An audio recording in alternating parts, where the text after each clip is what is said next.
All right, good afternoon, everybody. Foggy day, foggy day. So this afternoon, President Biden delivered a major address on his economic legacy. After decades of trickle-down economics, President Biden has written a new playbook that's growing the economy from the middle out and the bottom up. His administration has delivered the strongest recovery in the world and laid a strong foundation for years to come by investing in America, empowering workers and unions, lowering costs, and supporting small businesses. Over the last 4 years, we have made remarkable progress, and the results speak for themselves.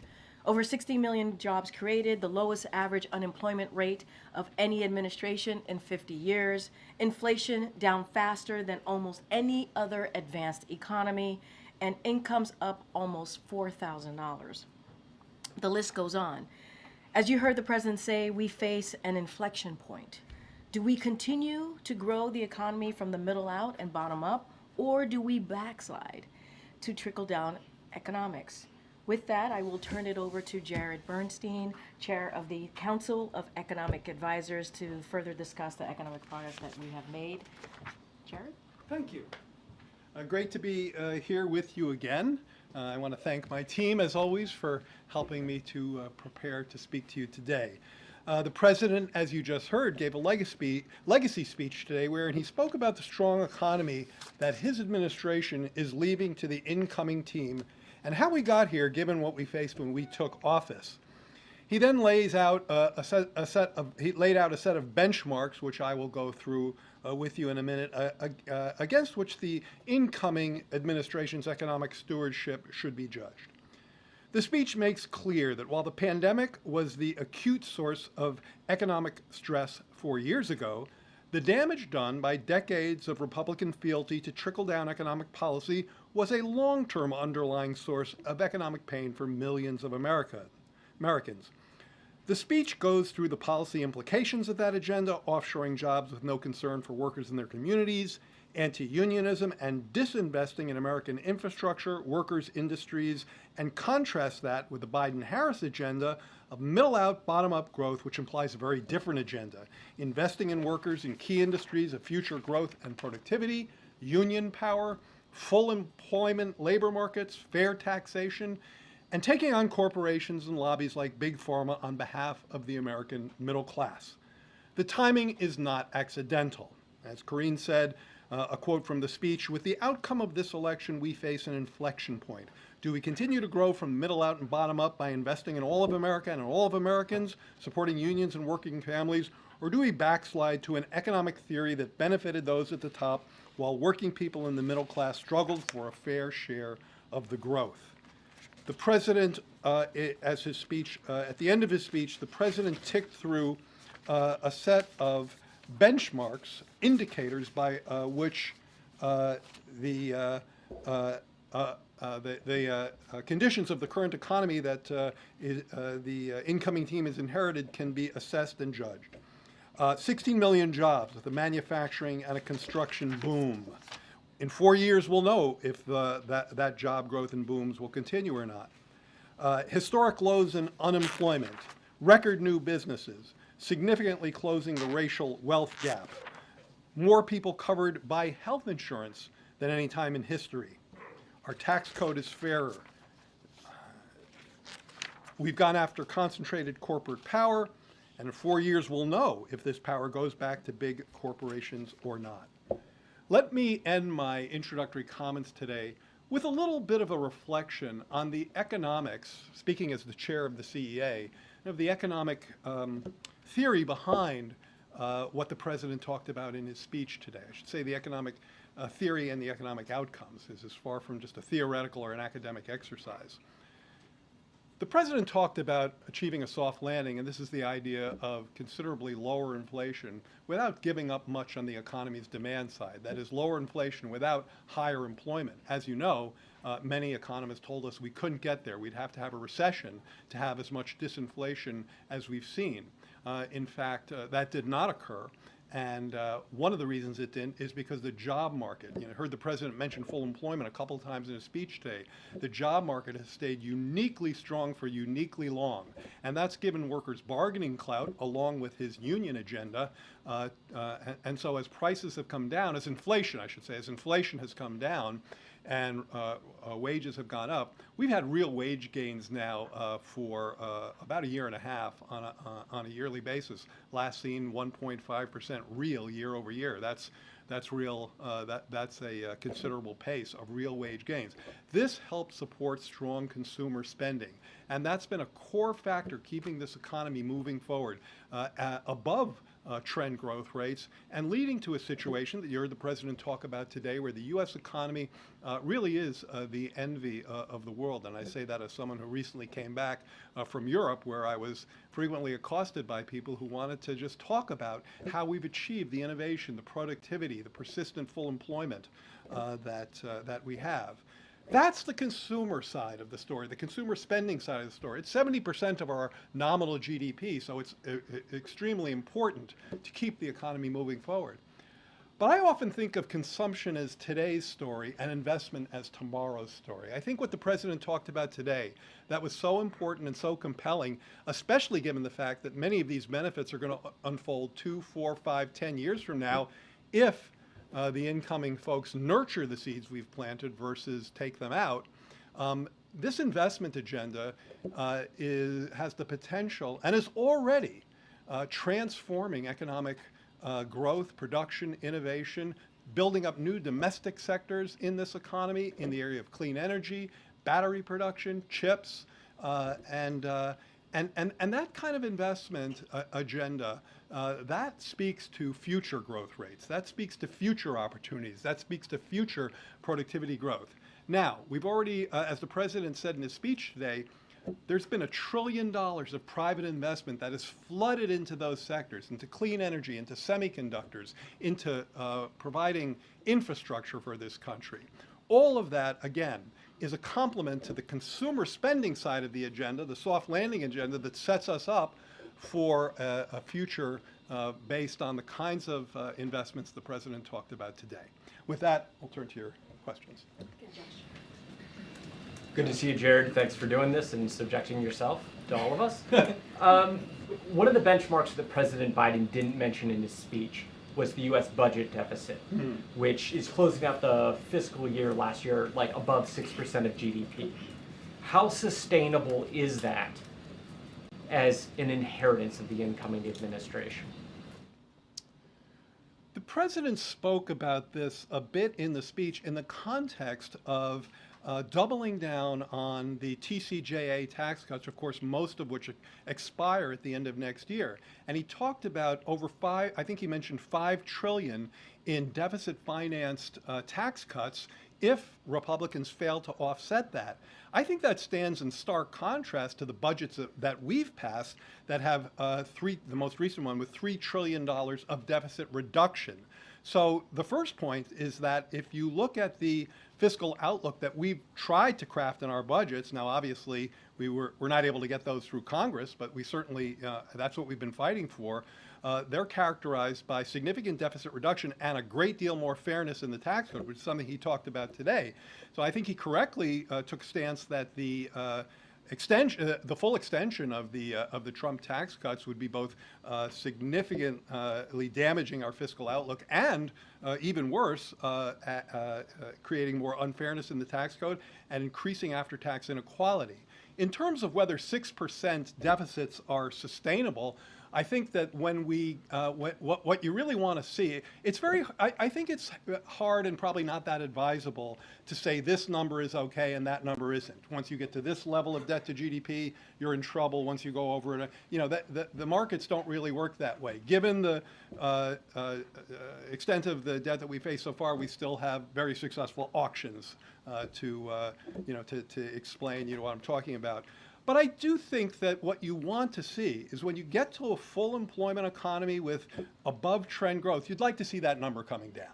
So I think it's much more of a delta story. You'd like to see that number coming down, and one of the reasons you don't is because decades of trickle-down economics and Republican tax cuts have severed the linkage between strong economic growth and revenue flows to the Treasury. We've tried to correct that in our budgets, but the politics have blocked us from getting it there. But basically, you believe the current situation is not sustainable based off your budget proposals. I think that when you get to an economy, I think that when you're an economy like ours, now I wouldn't say it that way. I would say when you're an economy like ours with all the kinds of indicators the President discussed today, full employment, above trend GDP growth, historically low unemployment, yes, your budget deficit should be going down because the revenues that come into your coffers are outpacing your outlays. And that's the budgets that we've written. That's something we've tried to embed in our budgets. And we haven't been able to get them passed. What's worrisome, and the President talked about this today, is that the incoming administration is making sounds of going in the other direction, which I would consider fiscally reckless. Jared, it's been a little while since I've seen you, so I want to ask you a question about the speech and the context for it. I mean, so many voters cited inflation and just their pessimism about the economy in exit interviews as we were watching the election. So what is the purpose of sort of going out and saying, well, we did all this right against that backdrop? It's kind of like water under the bridge, right? Sort of your account of the economic progress is against the backdrop of people having said, no, that's not what we want to do. Well, as I tried to express in my topper here, in my introductory remarks, the purpose was really twofold. One was to lay out a set of benchmarks. I mean, I think the President quoted Reagan in the speech saying sometimes facts can be stubborn things, but they are facts. So lay out a set of facts that are unequivocally correct about above trend growth, trending at 3% on real GDP, lowest average unemployment in 50 years, 16 million jobs, and so on, real gains in average income of $4,000 since we got here. Lay down a set of facts, benchmark 20 million new businesses, small businesses created. Lay down a set of benchmarks against which the progress of the incoming administration should be judged. I mean, this is the incoming team, in no small part, ran hard against this economy, and so it's entirely possible that in some short amount of time they start making very different sounds about how they own these great results. And we wanted to be sure that we set down the benchmarks that the Biden economic agenda delivered. Secondly, how did we get there? So those are the benchmarks, but how did we get there? We certainly didn't get there with trickle-down economics. We got there with the new playbook that Karine and I referenced, and that's a playbook that invests in American workers. It invests in American bargaining power. It believes in union strength. It believes in fair competition. It believes in fair taxation and a more reasonable fiscal outlook. It believes in pushing back on concentrated corporate power. All of those parts of the Biden economic agenda got us to where we are in terms of the positive indicators that we had in this, that we outlined today. Now, at the same time, nobody is denying the inflation that you asked about, and in fact, the President hit that head on in two ways. One, first, he talked about our efforts to get inflation down. So remember, in mid-June, you saw inflation peak, and after that, it turned around and came down pretty quickly to now it's within target. It's close to the Federal Reserve's target rate, and that's why you see them cutting rates. And so how did we get there? Well, we did a great deal of work on trying to unsnarl supply chains. The President talked about his release of oil from the strategic reserves, and of course, a full set of cost-cutting measures going after junk fees, health care, and so on. the incoming administration has talked about repealing measures that would directly raise costs, not to mention adding a set of sweeping tariffs that would act like a national sales tax, pushing the wrong way on inflation. So it seems to us entirely important to reference all of those developments in this case. Can I just follow up? So, given that there's this lag in the economy, like something happens and then there's a lag when you see the effect, how long will it be before, say, Trump's tariffs sort of make themselves felt? Because I think the White House itself looked at the possibility of repealing or removing the U.S.-China tariffs to sort of address inflation and realized there would be only a very modest impact. So, okay, so first of all, what's your sure, I can prediction give for you the some lag, economics on that and the lag structure. First of all, it's really important in this conversation to distinguish between targeted tariffs that are designed to protect American industry and American taxpayers' investment against unfair overcapacity trade practices of the type that China has engaged in, with sweeping tariffs of multi-digit % tariffs on everything coming in from Europe and China. Totally different worlds. The first protects American producers. The second hurts American consumers. How quickly does that happen? Quite quickly. So let's talk about how a tariff works. And again, I think we've gotten some misguided explanations in this regard from the other side. The other country doesn't, the exporting country doesn't pay the tariff. Technically, the tariff is paid by the importing company. It's paid upon customs receipt by the importer. Now, that business then typically pushes that tax or tariff forward to their consumers. And that's why studies have shown that fairly quickly, I don't want to cite a number, but I think it's months versus, I don't want to cite a time period, but I think it's more months than quarters. So pretty quickly, I think we've seen in the past. Oh, it's a good example is the washing machine tariffs. That they hit very quickly. I think it was a matter of weeks or months before we saw the price effects on washing machines and on dryers, American dryers, even though they weren't tariffed. So the price effects worked pretty quickly. Good, MJ. Thank you. Thanks, Chair. Hi, MJ. Hi. Nice to see you. Over the last year or so, I think we've all seen you field a lot of questions about this disconnect between what you describe as a strong economy versus the people's generally pessimistic economic outlook. I just wondered, and it's related to the last question, what would you say is the reason that there wasn't enough of an improvement in people's economic outlook by Election Day? I assume you've had some time to reflect on the results of the election. It seems clear, if you look not just at our election, but at elections and approval ratings across the globe, that not just inflation, because by the time the election came along, inflation was back down within distance of 2%. So it was back down close to the Fed's target. So not inflation, but the price level, the cumulative impact of inflation. So the fact that people could still remember what things used to cost, that was a force that really whacked incumbents in every I think virtually every election we've seen across the globe. So that was a very powerful force. Now look, from our perspective, we needed to do two things. We needed to get inflation down, because you'll never get people will never be able to acclimate to the higher price level unless inflation comes back down to around 2%. And that was behind our work on unsnarling supply chains, which became very important in this space. One of the graphics that I like to tout from our CEA team is if you look at supply chain measures of stress, which go way up and way down in the pandemic and post-pandemic, and you plot them against commodities goods inflation, they track each other very closely with a bit of a lag.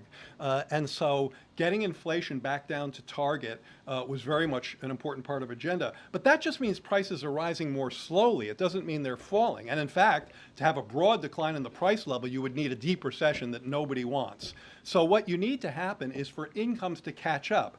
Now, those dynamics were happening. They were occurring. And I've spoken about this from the podium before. I theorized, probably a couple of years ago, and one of my colleagues and I are trying to write an academic paper about this, I theorized a couple of years ago that if inflation came down and people had enough time to acclimate to the new price level, an acclimation that would be very much aided, and in fact was essentially, it had to be aided by rising real wages or incomes, eventually they'd start to get, to get acclimated and to feel better. And, sort of, what's the word I want? Sort of a trivial example of that is, when I started driving, gas was 60 cents a gallon. But I don't walk around annoyed that gas isn't 60 cents a gallon because, while prices have gone up, incomes have gone up more. That's where we are. Inflation is back down. The price level remains too high from the perspective of consumers and voters. And that's partly, a big part of the answer to your question. I sense you want to say something else.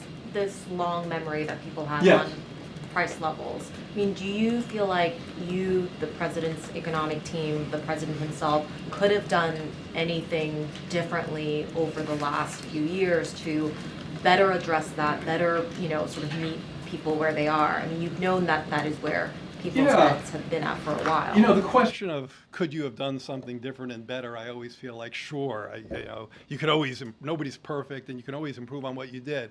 But on the issues I'm talking to you about, we were one of the first folks to be talking about this, to be understanding the difference between inflation and price levels from people's perspective. I mean, I don't know if you remember, but I brought this to our senior staff one day. I brought this, well, I think it might have been the only time I did this. I brought a handout to our senior staff and said, let me talk to you about the difference between inflation and the price level and how people feel about that. And, economics doesn't think that much about the price level. It thinks a lot about inflation. And, not at all a critique of the mandate of the Fed. That's the congressional mandate and the one they follow. But it's full employment and stable inflation. So, and you'll hear Chair Powell talk about that I recognize the price level is a stress to people, but my job is to get inflation down. So it's something we've been on for a long time, and it's behind the cost-cutting work that we tried to do here. We cut costs in healthcare. The president talked today about junk fees. You saw the energy results from the SPRO release and so on. We tried to get a lot more competition going in the grocery sector, where there's definitely not enough competition, leading to pretty high markups and profit levels that we've talked about and used the bully pulpit to convey our concern about. But, we live in a capitalist economy, and so prices are generally determined by private markets. But where we could, and healthcare is a great example because the government is in 9% of the healthcare market. So healthcare is about 18% of GDP, about half of that is the government. So there's an area where we could and did make a huge difference. Insulin, capping prescription drugs, which kicks in, by the way, in a couple of weeks, the $2,000 cap on prescription drugs. We're very proud of that agenda. Could we have done more or talked about it differently? I think we did what we could. Hey, Jared. Hey. Good to see you. One of the things the president mentioned today at Brookings was he hit a note of regret about not signing the COVID checks the way that Donald Trump did. And I just was wondering if that's something you ever talked about, or following up on MJ's question about what could have been done differently. Was that a debate that happened at all? Would you have recommended anything to the president in that regard? It's not something I recall talking or debating about. I mean, I will say two things about that. One is, just to bring it back to the economic space in which I'm more comfortable, certainly those checks were instrumental in what I described earlier, which was getting businesses and consumers to the other side of the crisis. We gave people more buying power than they had at a time, and there's been a lot of second guessing on this, so I'd love to set the record kind of straight.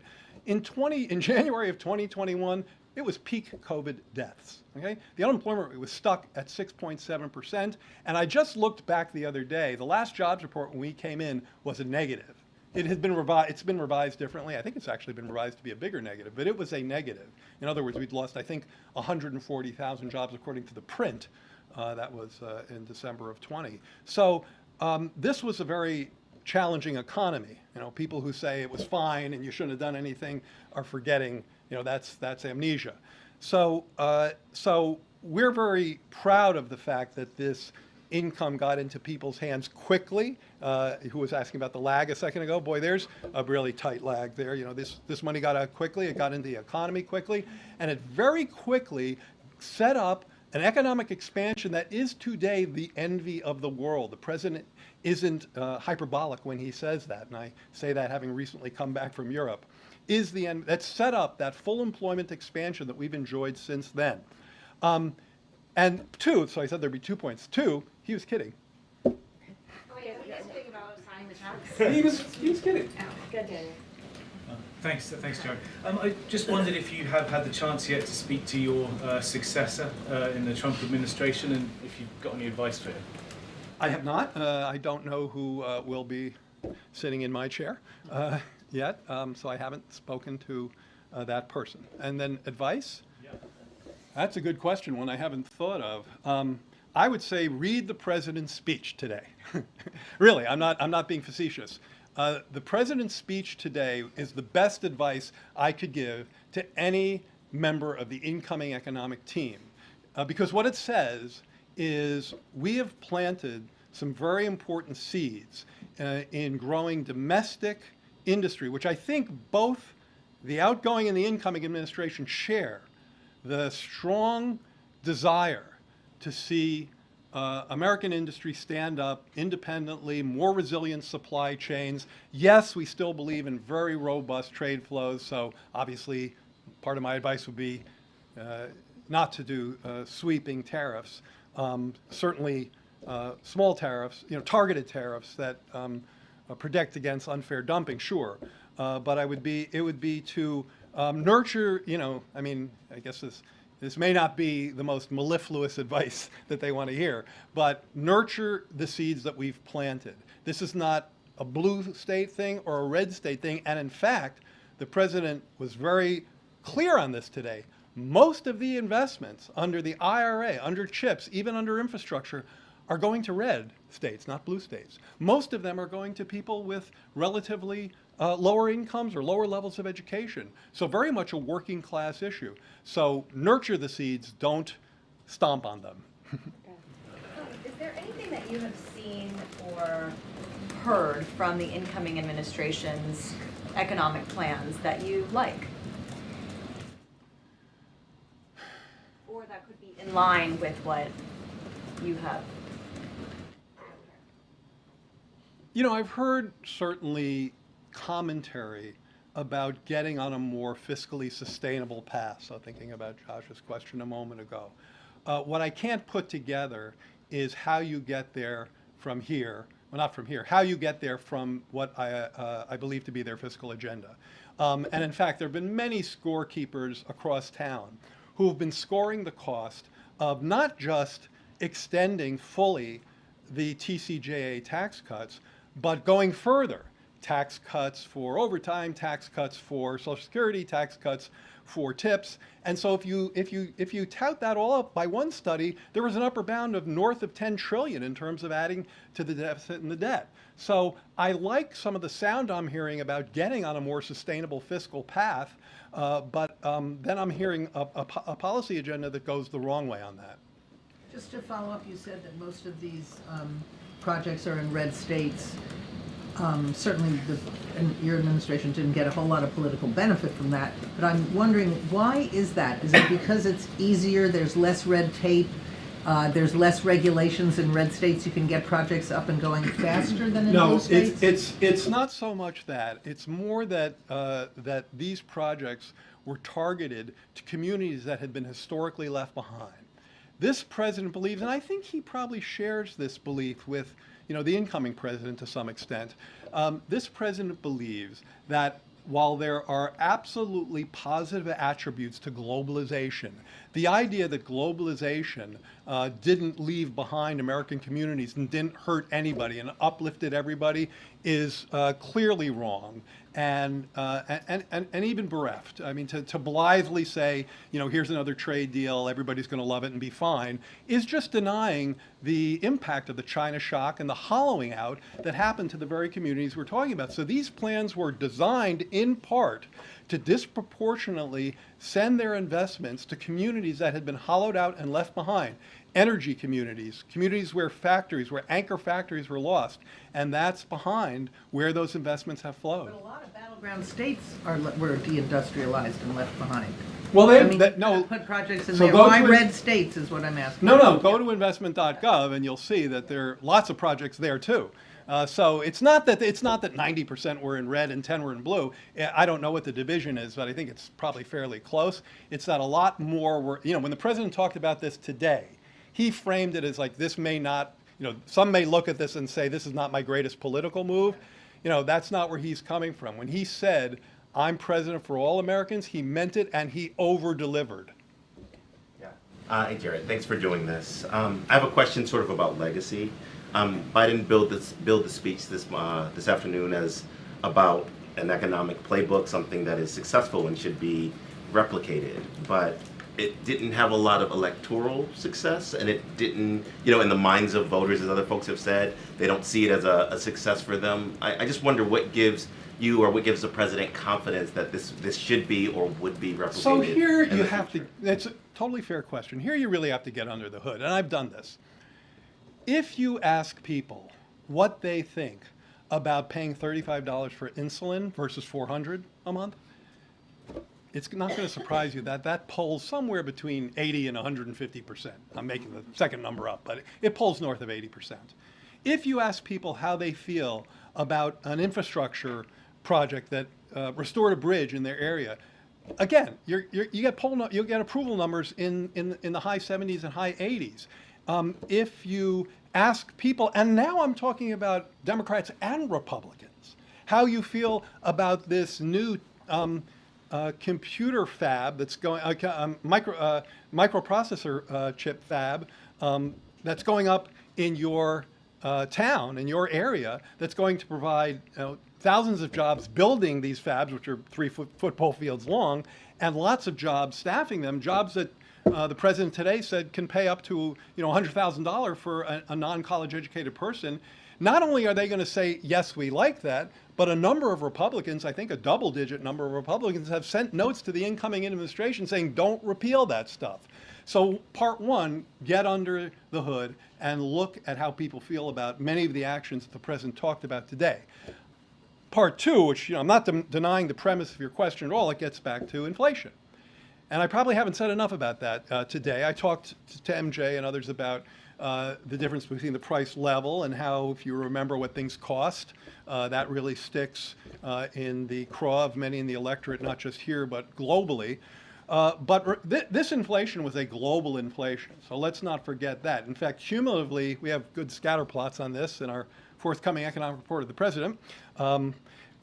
This inflation cumulatively was about the same in the U.S. as it was in Europe and G7 countries. Where we stand out from the pack is not in cumulative inflation, it's in growth, it's in productivity, it's in innovation, it's in job creation. And so that's an important part of the puzzle too. Thank you for being here, Jared. I just want to ask you, a lot of this has been sort of reactive to the new administration that's coming in. The president-elect posted in the course of the last hour, as we've been gathering, that any company or person investing $1 billion or more into the country will receive fully expedited approvals and permits, including environmental approvals. Is there any consequence to something like that? Maybe this is a question that's more about the environment more broadly, but economically, is there any reason why this should be something that's reconsidered against tough scrutiny? I would hesitate to respond to a tweet from the incoming president just because I'd like to know more about what he's talking about and whether that's something they're actually planning or something. Fair, that's all we know about what he's talking about, right. But that's fair. So I probably wouldn't say much about that. I will say the following that speaks to that a little bit. I keep flacking our forthcoming book. So in the economic report of the president, out in a few weeks, one of the chapters in that, it's not like we make any money. It's just point and click. So it's this is just intellectual sharing. We've had tremendous foreign direct investment, and yes, we've definitely tried to make clean the brush out. So there's help diminish the burden from permitting and things like that. And there's more to do in that space. And I think there are members of Congress. That is, I believe, a bipartisan issue that we could be working on. So if the Trump team is serious about trying to clear some of that brush, sure. But one thing I hear too often from him and them is, without regard for any impacts of some of the guardrails that are there for a reason. So that's why you shouldn't really just respond to a tweet. You need to look at what's the impact of taking down guardrails that are embedded in that tweet, but not realized, not recognized.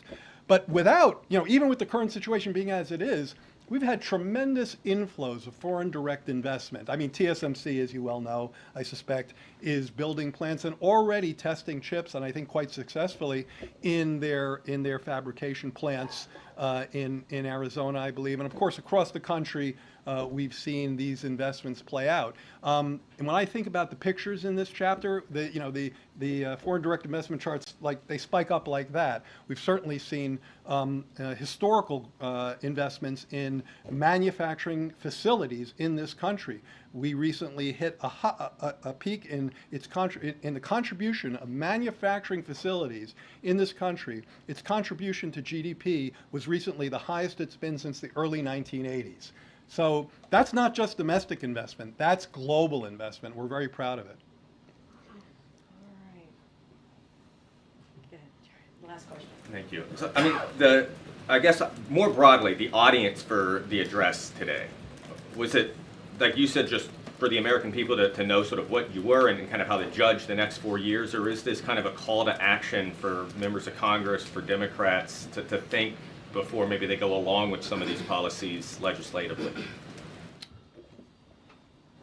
I mean, I think that in some ways, sure, the latter of what you said, in the sense that the president was very clearly outlining two very alternative economic playbooks, and he was very critical of the former, the trickle-down model, and very much underscoring the progress that we've made with the Invest in America, invest in workers, invest in unions, invest in tax fairness, invest in domestic industries in this country. That's the agenda, that he obviously argued today is far superior to growing the economy in a lasting way, to trickle-down tax cuts for rich people, which, as I said earlier, simply worsen the fiscal outlook and enrich their beneficiaries.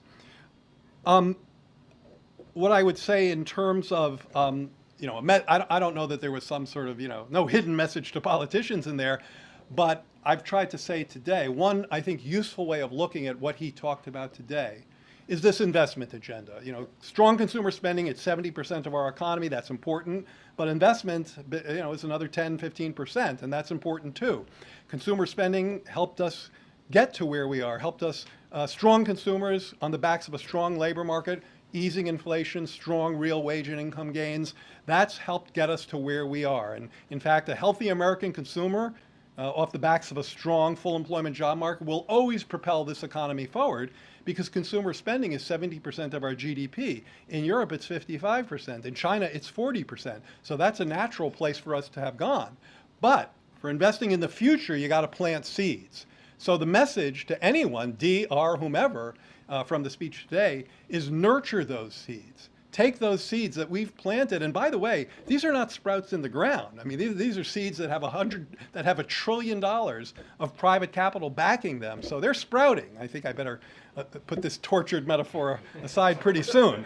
But those sprouts need to be nurtured, and I don't care if you have a D or an R next to your name. You need to roll up your sleeves and start nurturing. Nurturing. All right. Thank you so much, Chair. Thank you. Appreciate it. We'll be nurturing I'll bet you those will. seeds. All good? All right. Thank you so much, Jared. Appreciate it.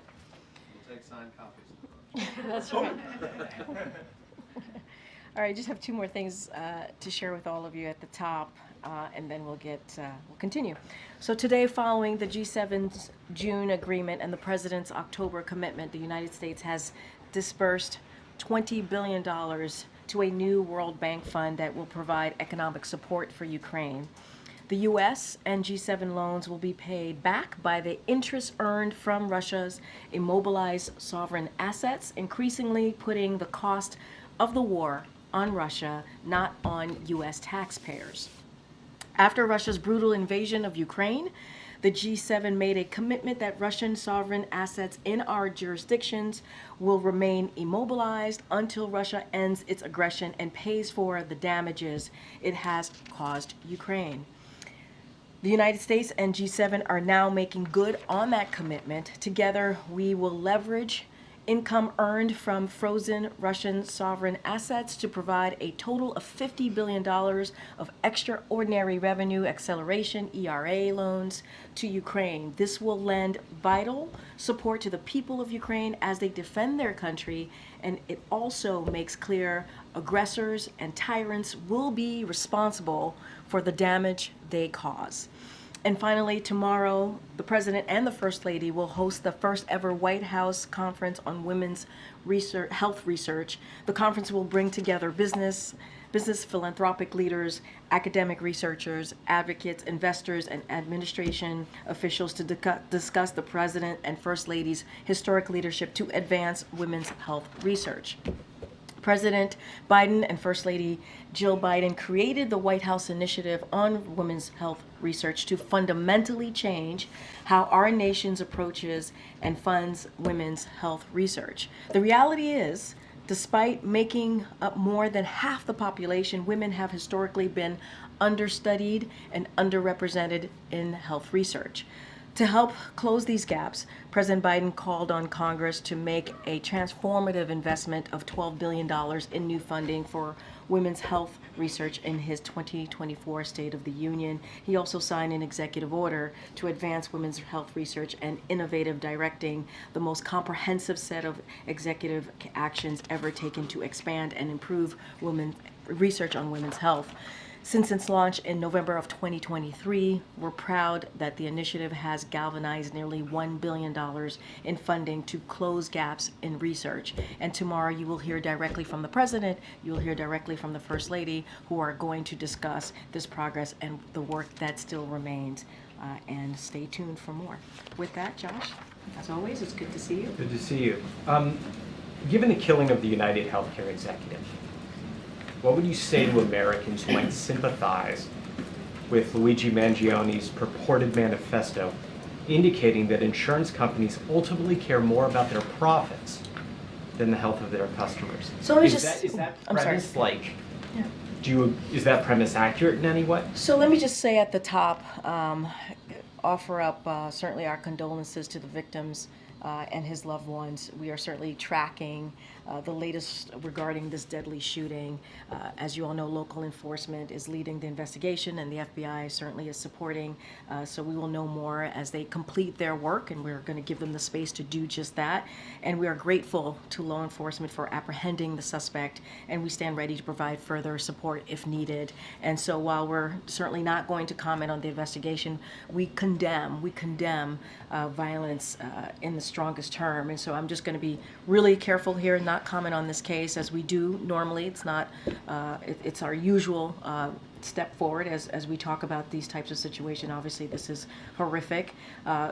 Violence to combat any sort of corporate greed is unacceptable. And so that is as far as I'm going to go. I'm going to let the investigation move forward, and I'm not going to speak to any manifestos or anything that is coming out to this. Let me follow. This administration has made price gouging a priority. It's talked about junk fees.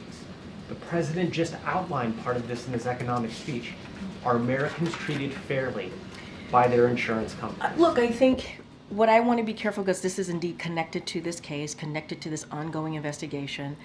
I do want to be mindful on what I say from here, and I'm going to let this open investigation continue and let the law enforcement do their job. I think it's important that we give them the space to do that, and I don't want to speak to what has been said by this particular individual.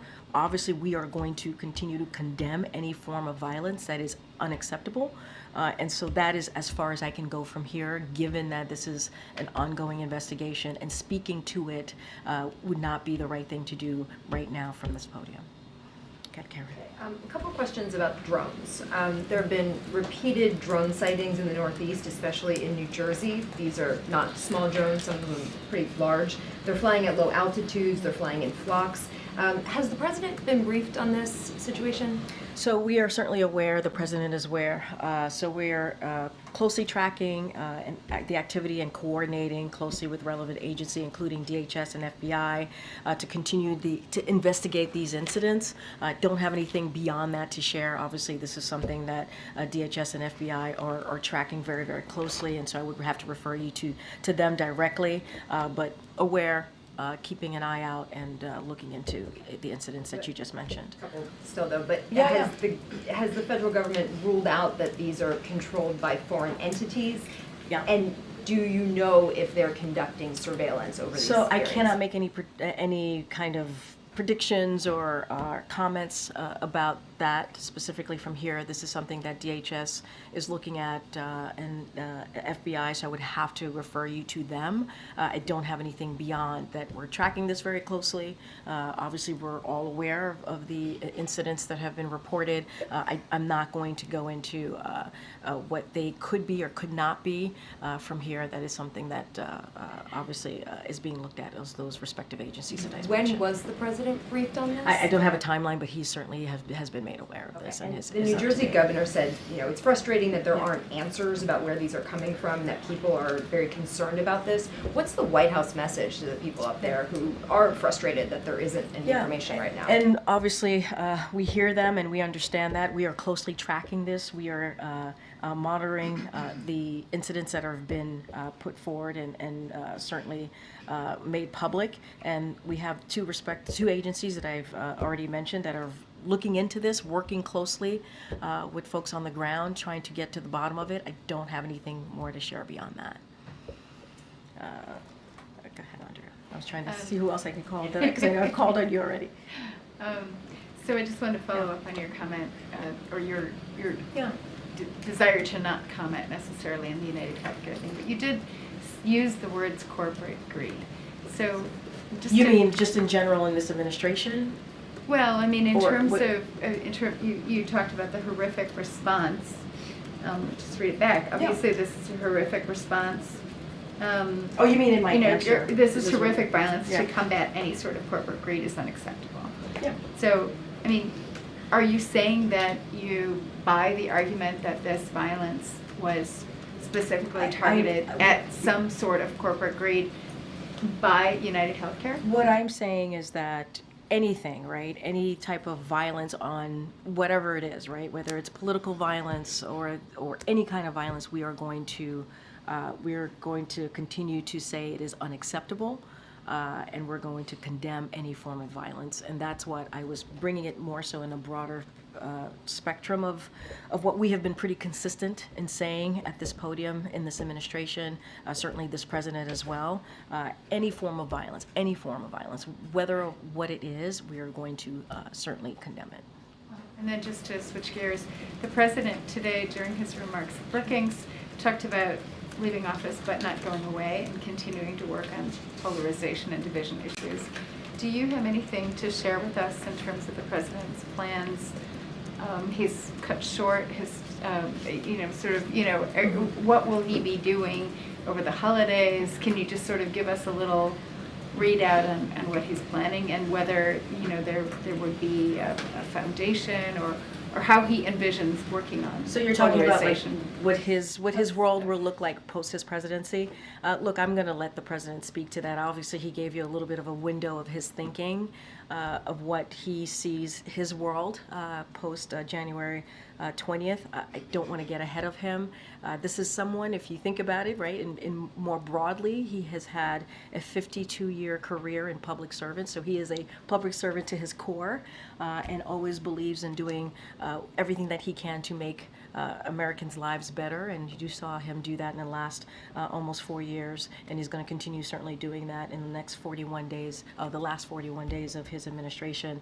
And so that is inherently who he is. When he talks about continuing to do the work that he truly believes in. Obviously, he talked about polarization. This is something that he's talked about for some time. And this is also president, whether he was president, vice president, or senator, and you know this if you followed his career very closely, he has found ways to reach across the aisles to get things done on behalf of the American people. And so I'm sure that is something that he wants to continue to speak to, but I don't have anything to share. I'm going to let him certainly lay that out when he feels is the right time to do so.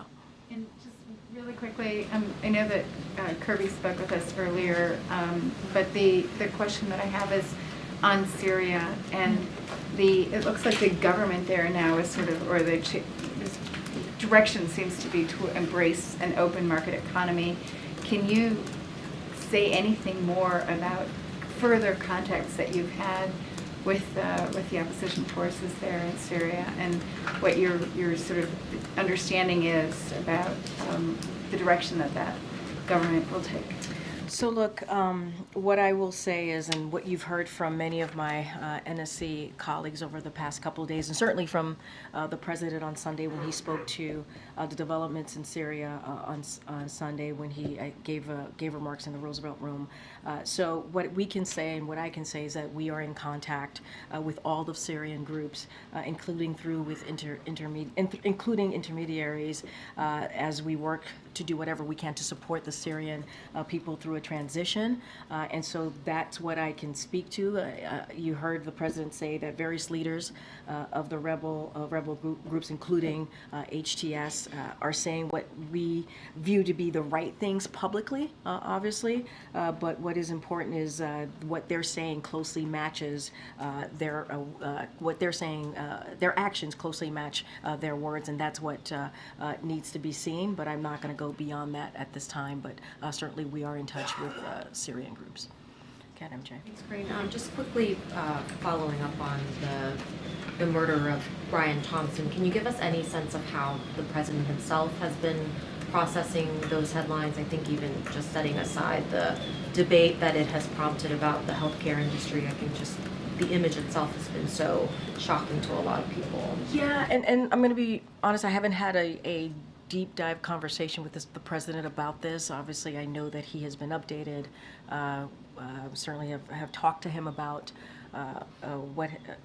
what has been reported, and he's been updated by other senior members of his team. So haven't gone into the images or anything like that specifically. But what I can say, and what we've been pretty consistent, and I just mentioned this to one of your colleagues, is denouncing violence. And how horrific this incident is, and it is important to certainly continue to say it's unacceptable, continue to say that we condemn it, and we are trying to be really mindful because this is an ongoing legal matter, and so what we say at this podium, as you know, goes far and wide and has impact, so we're trying to be super careful from here, but the thing that I can say is condemn the violence that we saw certainly last couple days ago on this issue. Just separately, can you confirm that the president still opposes the death penalty? No, his view has not changed on that. Given that his view on that hasn't changed, can you talk to us a little bit about? I know you're not wanting to, share anything that you're not prepared to share yet, but given that has been his stance. Is he currently considering the possibility of the commutation of inmates that are currently on death row? Again, I'm not going to go ahead of the president's thinking. Certainly, we will have more to announce on pardons and commutations, as I've said many times before. But there's a process. He's reviewing it. He's thinking through it. I'm just not going to get into any specifics from here at this time. When he's ready to make announcements, we'll certainly, obviously, share that with all of you. quickly, you mentioned the president can speak for himself on a lot of these issues. Will he give a year-end press conference? I don't have anything to share. Obviously, the president is going to wants to continue to engage with all of you. I don't have anything to share on that. The former Israeli defense minister was here today. Any updates on where the hostage negotiations stand? I don't have anything to update you on that, as you know, and we've been pretty consistent about this and pretty forthright on saying how we are certainly continue to be committed and working 24/7 to get the hostages home. This is a priority for this president, and he wants to do everything and continue to do everything that we can to do that.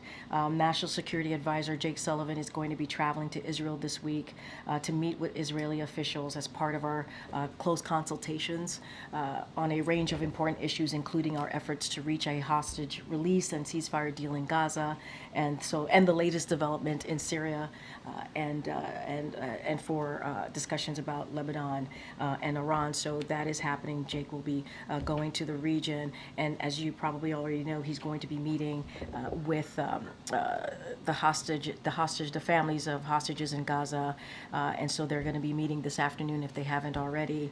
And this is something that, as you know, he has spoken to this before. Jake Sullivan regularly meets with the families of these hostages, and he has done that multiple times throughout this past year. And so that is something that he's going to be doing today.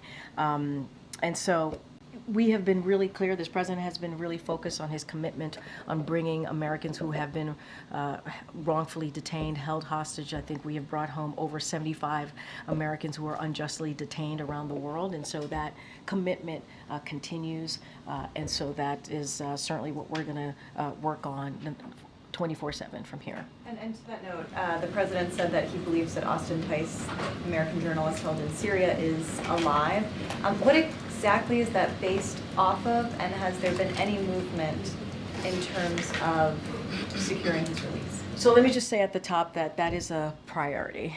You heard that from the president when he took, I think, he made a statement and certainly took a question about this on Sunday. Finding Austin Tice is a top priority of this administration. The FBI and State Department have offered up to $11 million in reward to anyone who can provide information. We do not know where he is located. We do not know. But we continue to hope that he is alive. And I think that's what you hear from this president, that he is hopeful that he is still alive, and we're talking through certainly this with the Turks and others to find him and to bring him home, and that is our commitment from this president. I will say more broadly to answer the question, there is no indication that he's not alive. But there's also no indication about his location or his condition. So again, we are hopeful. We are hopeful that he is, and we're going to continue to do the work to bring him home. Sorry, just to follow up, so when the president says he believes he is alive, are you saying he's really saying that he's hopeful he's alive? Well, there's no indication he's not alive. There isn't. But at the same time, we do not know his location, and we do not know his condition. That is just sadly the realities that we're in. You heard what I just laid out about what the FBI and the State Department have done, offered up $11 million in rewards to anyone who can provide more information. I think that shows our commitment to bringing him home. And that's what you're going to continue to see from this president. Again, I talked about how he has, in his administration, has brought home more than 75 Americans who have been wrongfully detained. And so I think you can see this president and hear this president's commitment to doing that, getting Austin Tice home to his family. Yeah, Peter. Can you detail how recently or when most recently President Biden himself spoke to the Tice family, what the engagements with the family look right now, and then what, with some specificity, is being done to try to secure more information? Is there a hostage recovery effort that's taking place that's physically in Damascus on the ground? There are American troops there. What more can you tell us about that? So I would have to check in. I don't have any update on a conversation when is the last time the president has a conversation. None since the fall of Assad. I just want to be super mindful. I just haven't had that conversation, so I don't have anything to share with you on the last time the president has spoken with Austin's family. As you know, Jake Sullivan, the National Security Advisor, spoke to his family just last week, so that has occurred. There's been engagement and from us with the family, so just want to make that clear. Look, I just laid out how the FBI and the State Department has offered up $11 million in rewards, right, to try and get more information. We do not know his location, and we do not know his condition. And so we are trying to do everything that we can to get that information. We are committed to bringing him home. And so that is what you heard from the president, certainly on Sunday when he was asked directly this question, or asked a question about Austin. And so that continues to be our commitment. So we are certainly working through the Turks and others to find him and bring him home. So that is the actions that we have been taking. And so I don't have anything else to share beyond that. If you have anything more to share, I trust you'll tell us. Let me ask, if I can, following up on a question that was asked to Jared that raised this thought for me. Have you had any conversations with your successor at the podium, Caroline Leavitt, and specifically, what advice would you give to her when she takes the podium? Yeah, I was asked a question like this when her announcement was made, and certainly I wish her all the luck. And this is a great job. I love this job. It has been an honor and a privilege to serve as the White House press secretary to this president, to President Biden, to this administration, and I hope she enjoys it. And I hope, again, I just wish her well. This has been an experience that I will always remember, a lifetime, one of those experiences that will live with you forever, and I know people say how tough this job is and how unrelenting it could be, but I enjoy it. I've enjoyed this opportunity. I've enjoyed speaking on behalf of the President of the United States. That is a big deal. That is an important job. I have not spoken to her, but certainly wish her well. Obviously you wish her well, so those are good wishes. But in terms of advice, what is your advice? Well, look, one of the things that we have, I hope you all agree, in this administration, is we have brought back the norms of how to engage with the press, having these press briefings, doing these back and forths, and trying to do that in the most respectful way that we can. And I think it's important. It's important we did that, not because of all of you here. Obviously, we respect the work that you do, but also what the job that you do and what it means to the American people. So to be clear, would you urge the new White House to have a daily press briefing? I am not going to. No. I think they have to decide for themselves how they want to move forward with a Trump administration. That is for them to decide. What I can say is bring back the norms I think, we believe, not even I think, the president believed was incredibly important to do. Having this back and forth with all of you, we believe was important to do on behalf of the American people. Being able to have the freedom of the press, right, and respecting the freedom of the press is indeed very much part of our democracy. We call you all the fourth estate, right? That is incredibly important to have that be part of this administration, the job that you do, reporting on what we're doing, even when we disagree with all of you. Not all of you, with some of you. I don't want to say all of you, a blanket all of you. But even when we disagree, just generally, right? Even when we disagree, we believe it's important to have that back and forth, and it's healthy. It is part of our democracy, and we want to continue to respect, certainly could continue to respect that. I'm not, it is up to them. I'm not sitting behind the resolute desk, and that is for that person to decide, the next person to decide how they're going to move forward.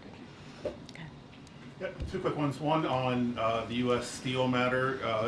Can you give us an update on the timeline, and is the president committed to making a decision one way or the other before he leaves office, or is there a possibility he'll let his successor make that decision? I don't have any update for you on that. I don't have an update. Next one, same question, TikTok. Whoa, what about TikTok? Is the president committed to making a determination? Do I like TikTok? On TikTok before he leaves office, or is that something he might leave to? So look, so I'm going to refer you to the Department of Justice, who has put out a statement on this, and the courts finding that, and I quote, "The government has offered persuasive evidence demonstrating that the act is narrowly tailored to protect national security and," another quote here, "to counter a well-substantiated national security threat." I'll just reiterate the administration and a strong bipartisan majority of Congress that pass this law have been clear that we want to see is a divestment, not a ban. We've been very clear about that. You've heard us talk about that from here ad nauseum, I'm sure, for all of you. And so this is not about banning the app. This is about preventing the PRC from being able to exploit data gathered on many Americans. So this is about protecting our privacy and American privacy. And so that's what we've been very clear about that. Outside of that, I would have to refer to the Department of Justice. This is a presidential determination under the law. I would refer you to the Department of Justice since there was just a decision made about this. So I'm going to refer you to this on that. Okay. Thank you. Two questions, one in Brazil, one Haiti. Haiti, Yeah. do you have a reaction to the massacre that Yeah. recently happened? 180 people were killed. So we are horrified. Horrified by the reporting that nearly 200 people in Haiti were needlessly massacred, as you just stated, by self-serving criminal gang members. And so we strongly condemn this vicious and criminal act. And we call upon all of the international community to immediately stand with the people of Haiti and provide assistance to the Kenyan-led multinational security support mission. But it is incredibly sad to us what we been reported, and it's horrific. I mean, these are people who were needlessly massacred, again, by self-serving criminal gang members, and it is certainly disheartening to hear. And on Brazil, President Biden met with President Lula of Brazil last month. Today, President Lula was undergoing surgery. Has the president been following this? So he is aware, and you're right. The president was in Brazil recently. He enjoyed President Lula's warm welcome to Brazil just a couple of weeks ago, just last month. And so we are pleased to hear that his operation this morning went well, and certainly we wish him a speedy recovery. And as you just asked me, the president is aware and is tracking. Go ahead. Thanks, Karine. One of the first things that the president did when he took office was rescind former President Trump's order creating Schedule F that would have allowed thousands upon thousands of civil servants to be fired if they were determined to be in a policy-making position. And the administration has finalized regulations that would make doing that harder for a future president. But the president never got behind any of the bipartisan bills that would have prohibited future presidents from reclassifying civil service employees to make them more easily fireable. Does he regret not doing that, considering that President-elect Trump has indicated that he wants to immediately bring back Schedule F and begin firing lots of civil servants? So what I will say is, and you stated this in your question to me, and I think the president has led by example. You said what he did the first couple of days, couple of weeks, even months when he stepped into this office, into this administration, and trying to protect, certainly, and turning back some of the policies that were put forward.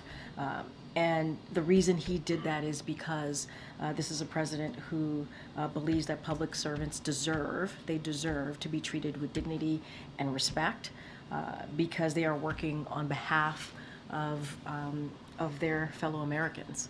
And so he took those actions because he believed that. And he took those actions because he was able to lead by example in this office. And so I'm not going to get into what the next administration is going to do or not do, but what I can say is really very much into how you led into your question to me is that he respects public servants, and he certainly has led by example. But the president, he had a Democratic trifecta when he came into office, and yet he did not put any of his political capital into getting Congress to include in any of the must-pass bills legislation that would have prohibited future presidents from doing what Donald Trump has vowed to do. Yeah. And the regulations that the administration has finalized can be undone. They can be unwound, and all of what happened, of what the administration did, can be for naught. Why did the president not, if he respects civil servants so much, did he not put any political capital into safeguarding their status in legislation? So first, Andrew, I'm not going to litigate each policy, each legislation. I'm just not going to do that from here. And so that is something that I'm not going to get into. What I will say is the president took action. You said it in your question. He took action to undo some of the policies that were put forward by the last administration that harmed these public servants that were working very hard to do the work on behalf of the American people. And he did lead by example. He did. He took steps, and he did that because he believes in respecting and showing some dignity to those workers. And he undid a lot of the harm that was caused, policies, obviously, to these public servants. And I think that is showing leadership. That is showing how you can take action to do the right thing. And so I would obviously take a little offense to your question, but I'm not going to litigate each legislation. You said it yourself in asking me this question, original question. The president did take action. He did lead by example, and I think that's important here. I'm going to take one last question. Go ahead. Thanks, Karine. Just quickly, has the president been briefed on the fires out in California? Is the White House in touch with officials? He certainly has been kept up to date to the fires in Malibu, California, more specifically. So we are certainly praying for communities out west that have been, in fact, impacted by the wildfires. And administration officials, as we normally are in close touch with local and state officials on the ground, their counterparts. And FEMA has issued a fire management assistant grant to help reimburse California for firefighting cost. And so we're obviously always grateful to the brave firefighters who go out there and put their lives on the line to protect people and save lives. And so we stand ready, as we normally do, stand ready to provide any further support. And so we certainly, as we do at all times when we see this type of extreme weather that's created this type of havoc, that communities on the ground, folks on the ground need to certainly pay close attention to what's being said to them, evacuate if needed, and we want them to be safe and to stay safe. All right. Thanks, everybody. I'll see you. Thanks, everybody.